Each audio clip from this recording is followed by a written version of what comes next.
बिस्मिल्लाहिर्रहमानिर्रहीम। अस्सलाम वालेकुम। Welcome to Shakeel Ahmed TV.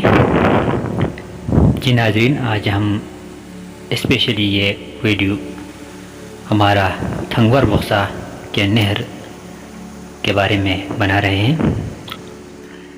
तो बक्सा दरअसल गांव से थोड़ा ऊपर होता है, पहाड़ पर, और वहाँ पे खेतियाँ दराख वगैरह होते हैं, और उनको पानी देने के लिए पहाड़ों के सीनों को चीरकर नहरें निकाली जाती है। तो ये नहर हमारा थंगवर बोक का नहर है। पहले ये बहुत छोटा हुआ करता था, फिर दूसरी बार मरम्मत हुई, फिर तीसरी बार मरम्मत हुई, और अब ये चौथी दफ़ा इफ़त प्रोजेक्ट के तहत इसको सीमेंट लगाकर इससे भी ज़्यादा बड़ा और पक्का बना रहे हैं।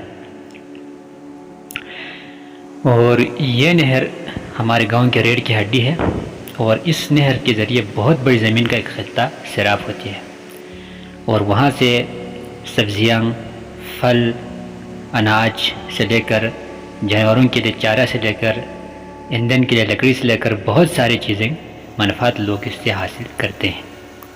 और इस नहर की रखवाली के लिए 24 घंटा वहाँ पर लोगों की ड्यूटी दी जाती है। बारी बारी करके 2 बंदा सुबह से शाम तक ड्यूटी देता है कि नहर में कहीं टूट फूट का शिकार ना हो, कहीं लीक ना हो, और 2 बंदा शाम से लेकर सुबह तक बारी बारी इंतज़ार करते हैं। ये नहर तकरीबन 28,000 फुट के लगभग लंबी है। बहुत अरसा पहले जब यहाँ पर बहुत ज़्यादा गुर्बत थी और काम करने के लिए कोई औजार मौजूद नहीं था, तो उस वक़्त हमारे आबा व अजदाद ने किस कदर मेहनत करके इस नहर को निकाला होगा।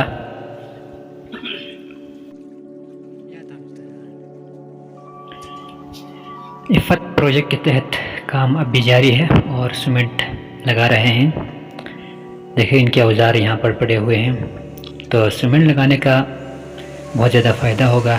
इससे पानी के लीकेज को रोका जाएगा, पानी जल्दी पहुँच जाएंगे और लोगों की आसानियाँ और सहूलियतें पैदा हो जाएगा।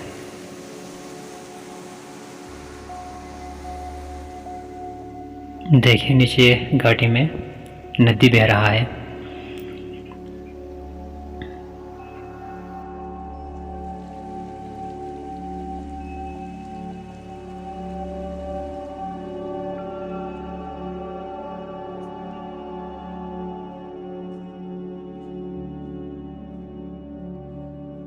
ये जो खूबसूरत सब्ज़ार मंज़र जो दिखाई दे रहा है वो इस नहर की बदौलत ही है।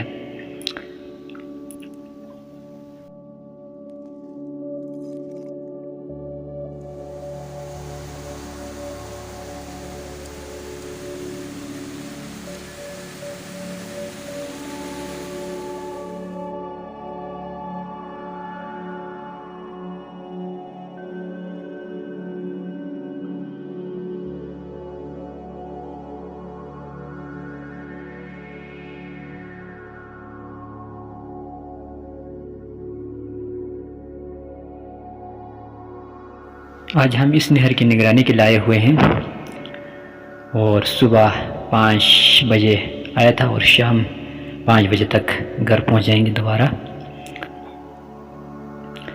तो यहाँ पर निगरानी करने वालों की सहूलियत के लिए एक छोटा सा घर भी बना हुआ है, और इसमें सहूलियतें भी मौजूद है।